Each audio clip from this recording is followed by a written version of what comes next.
आज के इस विशेष कार्यक्रम में मैं सबसे पहले आप सब लोगों का अभिनंदन करता हूं। सब लोगों ने संक्षेप में वहां की खास बातों की चर्चा की है। मैं भी आपकी जानकारी में लाना चाहता हूं कि मेरे पास भी सबसे पहले 2016 में जो उस समय तारापुर के तत्कालीन विधायक थे, अब वो नहीं है, स्वर्गीय मेवालाल चौधरी जी, उन्होंने आकर के मुझसे इस बात की चर्चा वहां के बारे में की थी, तारापुर के बारे में, कि जो कुछ भी हुआ अब वहां पर सब लोगों की इच्छा है कि वहां पर बिल्कुल शहीद स्मारक बनना चाहिए और ये सारी बातें, और अब तक वो काम नहीं हुआ था। हमने कहा कि ये तो बहुत ही महत्वपूर्ण बात है और इसीलिए हम लोगों ने उस समय तय किया कि जरूर हम लोगों को इस बात को करना चाहिए, क्योंकि जो खास बात वहां के बारे में है, महत्वपूर्ण यही है कि तारापुर का जो घटना है, ये स्वतंत्रता संग्राम के लिए बहुत ही महत्वपूर्ण है। 29 में कांग्रेस ने लाहौर, अब तो पाकिस्तान में चला गया, उसी में अधिवेशन हुआ था और उसमें पूर्ण स्वराज्य की मांग उस समय कांग्रेस पार्टी में की गई थी आजादी की लड़ाई के लिए। तो इसके बाद काफी कुछ इस पर हुआ कि नहीं, अब इसका आंदोलन आगे चलेगा, लेकिन अंग्रेजों ने भी क्या किया, उसको लेकर के काफी अपनी तरफ से बहुत ही कार्रवाई करना शुरू कर दिया। सब कहा कि सब कुछ, और सबसे पहले राष्ट्रपिता महात्मा गांधी जी को गिरफ्तार कर लिया गया उनको,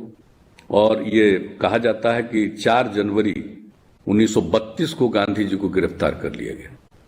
और जब गांधी जी को गिरफ्तार कर लिया गया और इसके बाद जो समूची बात होना शुरू हुआ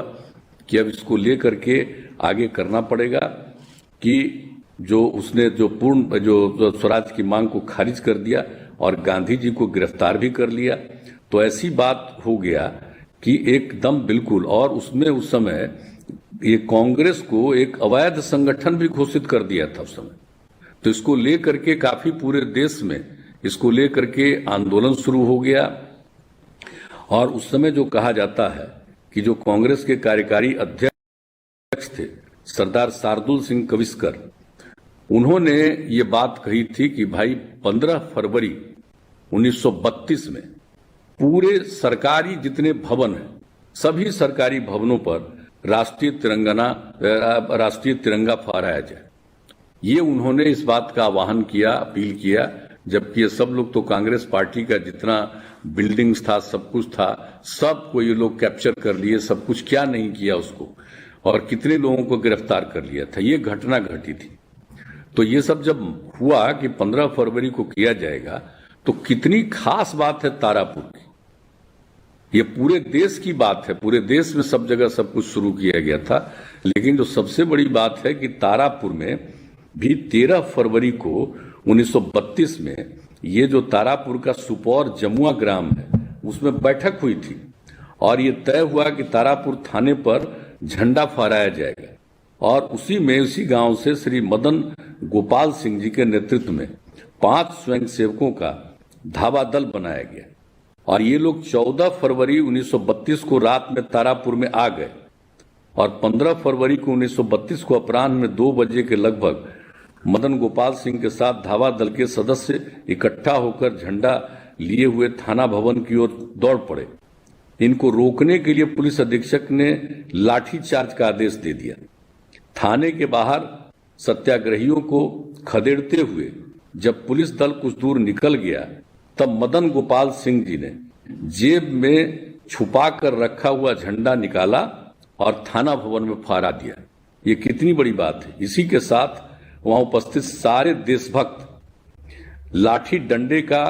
परवाह किए बिना, जो उस समय किया जा रहा था वहां के पुलिस के द्वारा, अंग्रेजों के आदेश पर जो कुछ भी हो रहा था, तो इन्होंने देशभक्त लाठी डंडे की परवाह किए बिना सावधान की मुद्रा में खड़े होकर झंडा ऊंचा रहे हमारा, ये नारा वहां पर शुरू कर दिया इन्होंने। और जब ये शुरू हो गया और उसके बाद जब उधर से पुलिस के द्वारा सब कुछ किया जा रहा था,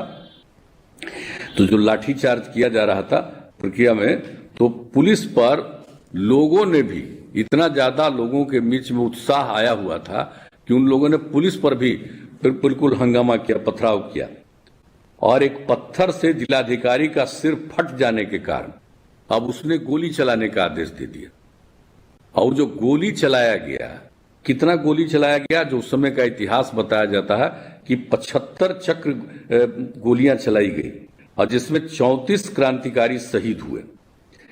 जिसमें से 13 शहीदों का नाम पता मिल सका, बाकी 21 अमर शहीदों का नाम